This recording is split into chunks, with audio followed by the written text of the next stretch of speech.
Hi everyone. Today I am here to discuss a very important topic, collective bargaining.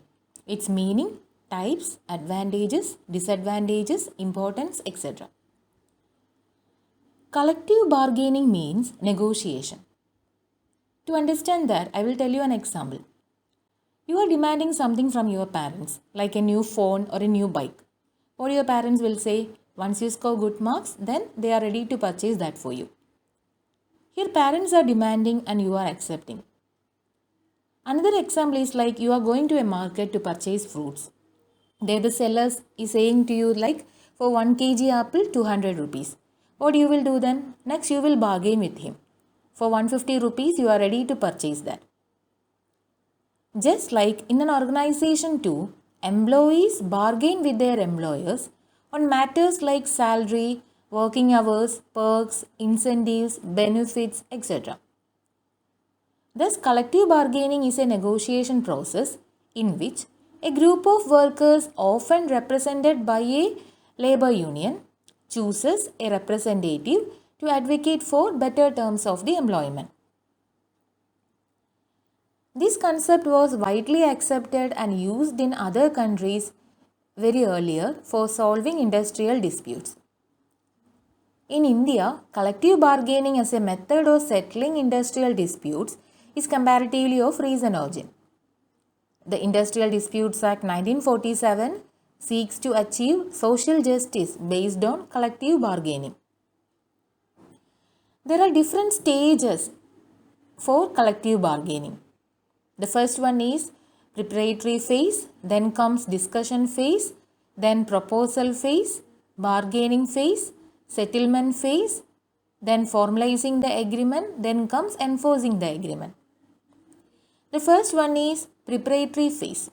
In this stage, both employees team and employer team, they will identify the problems and they will collect all the data. In the second stage, discussion stage, both the parties will decide the time and place when they need to sit and discuss. Then comes the proposal phase. In this stage, both the parties opens the statement regarding the organizations. They will start with the initial opening of discussion. Then they will discuss the problems. They will find out the solutions. In bargaining phase, both the parties bargain each other, for example, regarding salary, working hours, working conditions, production norms, etc. And in the next stage, settlement stage, problem is solved. Both the parties accepts the common decision and reach to an agreement. The result of this settlement is a collective bargaining agreement, which is an employment contract that spells out wages, work schedules, employees' benefits, and other terms and conditions of employment.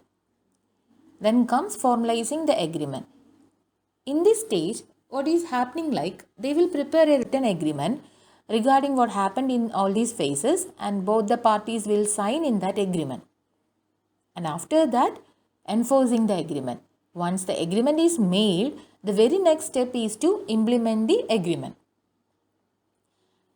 Now, the advantages of collective bargaining. The first one is it is a collective process. There will be a collective participation of workers and management in bargaining. Then good relationship between employees and employer. This will avoid strikes. Then it is a continuous process where negotiation does not end. This includes both industrial growth as well as per capita growth of a worker. Then there will be increased productivity and it promotes an eco-friendly environment in the workplace and this will lead to the smooth running of the organization. The disadvantages of collective bargaining is like power, that means politics will influence this collective bargaining. And if the agreement is not fulfilled, sudden strikes will be there. The different types of collective bargaining, like first one is distributive bargaining, cooperative bargaining, productivity bargaining, and composite bargaining.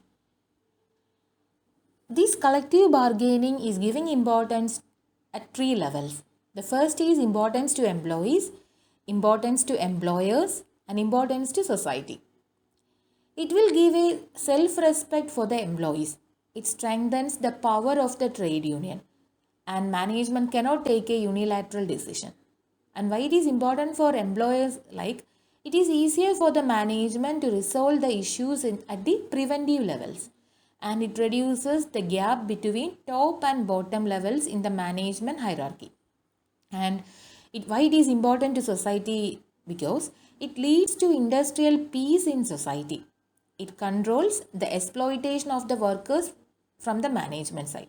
It contributes to the economic and social development of the country, and it creates a sense of equality in society.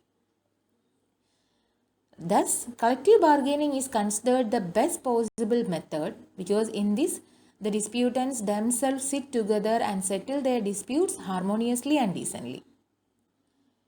Hereby, today's class came to an end. Thanks for watching my channel. See you in the next video. If you like this class, please give your feedback in the comment box. Bye.